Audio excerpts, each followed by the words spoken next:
The Google Pixel 8 Pro hates audiophiles. Hi folks, Dave, the Honest Audiophile, and this is the Google Pixel 8 Pro. If you came to this video expecting a review of the Google Pixel 8 Pro, then I'm sorry, you clicked on the wrong video. But if you're here to find out the reasons as to why the Google Pixel 8 Pro hates audiophiles, you've come to the right video. So phones have been advancing for a long time. And one of the advancements that these phone manufacturers made about 6 years ago was removing the 3.5 millimeter headphone jack. Now, some phones still have it. It is kind of uncommon though. The majority of phones only have a USB-C connection, and some of them will include a dongle of some sort, but it has forced you, if you still use wired headphones, to use a dongle DAC amp. If you're a Bluetooth user, this was good because it kind of enhanced and advanced the Bluetooth technology, and there has been a lot of advancement there. And you don't no longer have to have a wire connected to your phone, and you can use your Bluetooth devices. But for an audiophile like me who prefers a wired sound, because I believe that a wired sound sounds better than a Bluetooth sound, it kind of was a frustration. But over time, some really good DAC amps with USB-C showed up, and I kind of forgot about not having the 3.5 on my phone. The Google Pixel 8 Pro. So I've had a lot of cell phones, especially since I started this channel 5+ years ago. I started out with LGs, and I had a lot prior to that, of course, but LG V10 to V20, Samsung Note 10 or Note 4, and also I had a Note 8 and a Note 10 and OnePluses, and I've had many other phones throughout the years, and they all worked with the USB DAC amp. No problems. They also worked with USB microphones, which is what I use. Why? Because I use my phone to do everything. I use it as my camera to do my reviews, and I also use it to, listen to music and stuff and when I do reviews of portable devices. Now, of course, I do have a desktop setup, which I can listen to a lot of other products on, including IEMs, but a lot of IEMs, because they're used in a portable setting, I review using my phone. And so through the years, every USB dongle that I have in here, you just plug it into the device and it works. No problems asked. Back in October of 23, I got upgrade-itis. I really wanted a Google 8 Pro, and I was like, yes, this is the phone I want to upgrade to. And I looked at all of the specs, researched it. I looked at the size of it and the camera specs, and I looked at the power and the memory and all kinds of other things. But one thing I didn't even think about checking was the USB. I just figured it would work like all the others. A couple days after upgrading, the Google Pixel Pro arrived, and I started to use it, and I immediately recorded a video. And when I played back the video, like I always do after recording, the volume was really low. I had to crank the volume up quite a bit, but I was like, maybe it's just the microphone position today, and I don't feel like re-recording the video. So it is what it is. And I uploaded the video, and the comments came. Why is your video so quiet? It's so much quieter than everybody else's, and you should raise your gain. You should do this. You should do that. And this is not good. And, as a side note, I can't raise the gain with my USB microphone that I use, and I can't, do any editing. I don't really do a whole lot of editing, and I do not do audio editing. And so I acknowledge, this is a problem. And so I sent out a message to the community, and I was like, hey, new phone. I understand that, some of the phone settings with the camera and stuff might be a little off for a moment. I just have to learn that. But as far as the audio, kind of have to live with it. But I'm going to try to check and see if there's any other microphones that will work better. And so I changed over from my Rode Procaster, which I was using, and I checked all the other microphones that I have here in the house that are all USB. I checked the Rode NT USB. I checked the Rode Podcaster, and I checked the Marantz one, and there's a couple other microphones. I can't remember all the models that I have, and they all had lower volumes. The only one that had a little bit better volume than all the others was the Rode NT USB, and so I started to use that. But the one thing that I noticed was I really had to bring the microphone closer to me in order to get the same volume that I was getting with my other phones and other microphones. And so I was kind of like, something's a little off here, but it didn't really quite click yet. And so I did a little bit of research, and some people did complain about USB microphones and Google Pixel phones not really being compatible. And so, they were like, is there a fix for it? And no one really seemed to have a fix. But I was like, okay, I can live with it as long as I put the microphone in a certain spot. I think we'll be okay. And for the most part, the comments kind of stopped coming along, complaining about the microphones. They seemed to be somewhat content.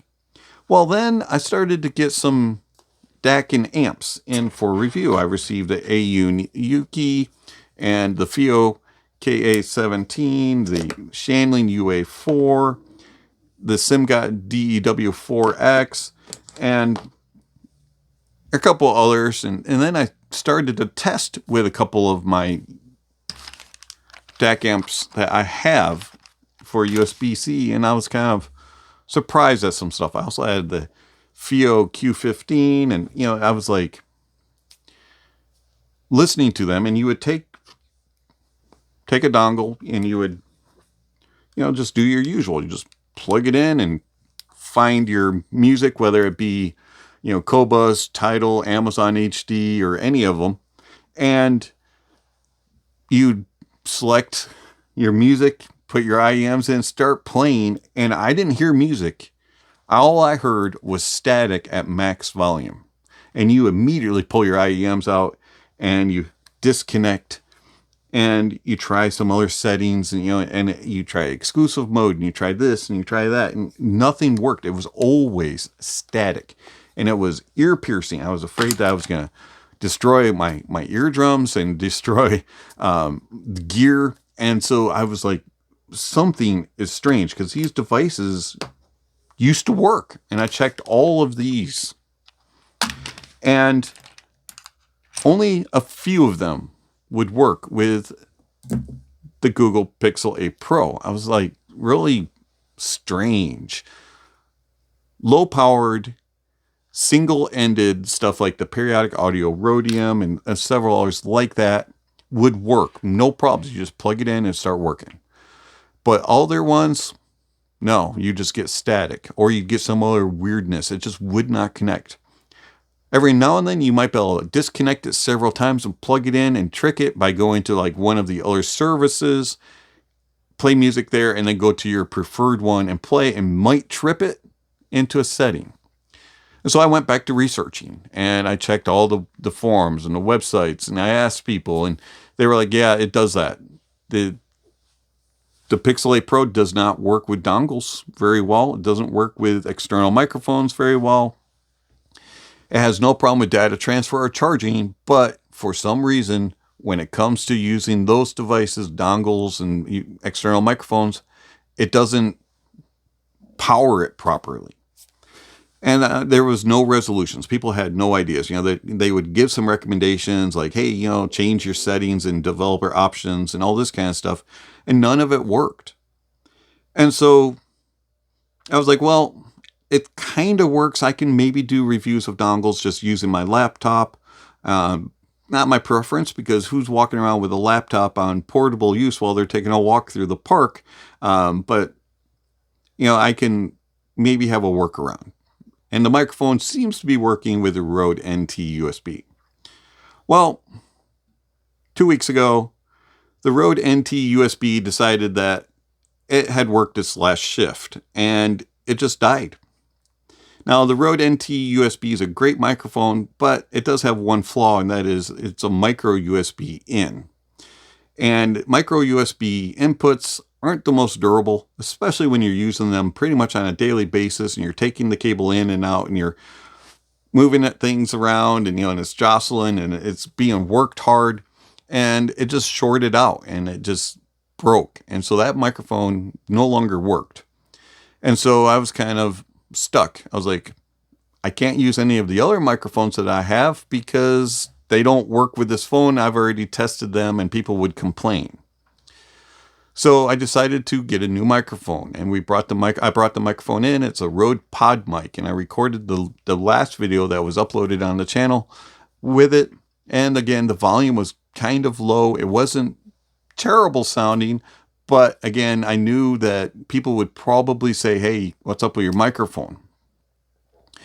And so I then tried to test that microphone, because the Rode Podmic can be used with XLR or USB.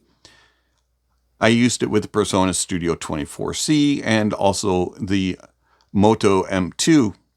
And again, the volume was just really low. It just wasn't enough power coming from the Google going into the Moto or into the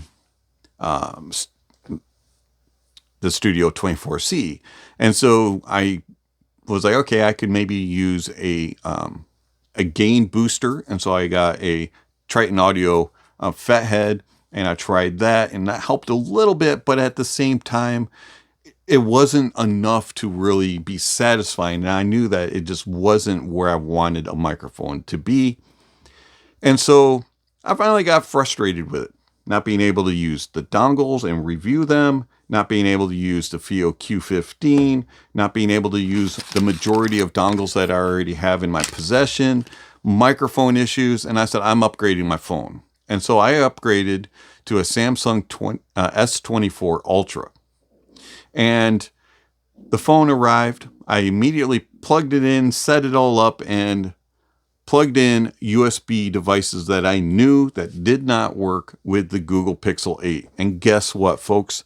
They work like a charm. I have no problems whatsoever with microphone volumes levels now. And with all of the DAC amps that I have, they all work as they should. So, Google, what is up with your phone, and why won't it connect with these various dongles and USB microphones? And why won't it power devices that are made to be run off of USB-C, like a Moto M2 or a Persona Studio 24C? Obviously, there's something going on. Now, I'm not a technical person, and I'm not going to rip this phone apart to try to figure it out. And I can't find the specs to be able to determine it. But everything else I've ever used when it comes to a phone and dongles and external microphones have been plug and play with an Android device until this phone. So, yeah, I think Google hates audiophiles. They clearly don't want you to use the wired option. They want you to use the Bluetooth option or the Wi-Fi option. If you're only going to be listening with your Bluetooth headphones, the Google worked fine. I had no issues with it. But I don't listen with Bluetooth. I listen wired. And I don't use a desktop, laptop, PC type of option in order to record my videos. I use a phone with a USB microphone. And that doesn't work either. And as a content creator that's an audiophile, I'm being, I have nothing else to think about the Google Pixel 8 Pro other than it hates audiophiles. By the way, this isn't a review of the Google Pixel 8 Pro, but this thing's an awesome phone if you're not going to use it with USB dongles and a USB microphone. If you're going to just use it as a regular phone and Bluetooth, have at it. This is a fantastic phone. But it's no longer. So the Samsung S24 Ultra is now on the clock, and should be the phone of the future for me for a long while on this channel. And I look forward to all of the fun that we're going to have reviewing all these various USB-C dongles that we have in-house. Being able to review the FIO Q15 and also being able to talk about USB microphones and all kinds of stuff. By the way, speaking of the USB microphone, I am going to again test the microphones using XLR going into the Moto M2 and the PreSonus Studio 24C with my Samsung, see how that works as well. And who knows, maybe I'll start to talk about microphones if it works out that way. But anyways, these are my thoughts about the Google Pixel, let's turn it around the other way, 8 Pro. The Google Pixel 8 Pro. It's a good phone as long as you don't want to do external USB microphones and wired USB-C dongles. It's been Dave, the Honest Audiophile. Thank you for watching, and I'll catch you on the next video. Speaking of next video, somewhere on screen, subscription links and notification bells. If you have already, please check those off. Don't forget to give a thumbs up or a thumbs down to the video, and check out all the links down below. There's all kinds of information down there regarding how you contact channel, follow channel, support channel. All that kind of stuff is listed down below. And speaking of supporting the channel, I want to thank all my supporters through Patreon and YouTube memberships. Thank you very much for all you provide. It is much appreciated. If you're interested in supporting the channel, there's various ways that you can do that, through one-time gifts, through PayPal and Venmo, or monthly subscriptions with Patreon or YouTube memberships, where you can get special access to, early access, to the videos, and also access to my private Discord servers. If you are interested in supporting the channel, it'd be much appreciated. Also, check out the links down below. There's all kinds of other information like gear recommendations, music recommendations, and all kinds of other things. So check out the links down below. And lastly, don't forget to enjoy the music, and that honesty is the best policy.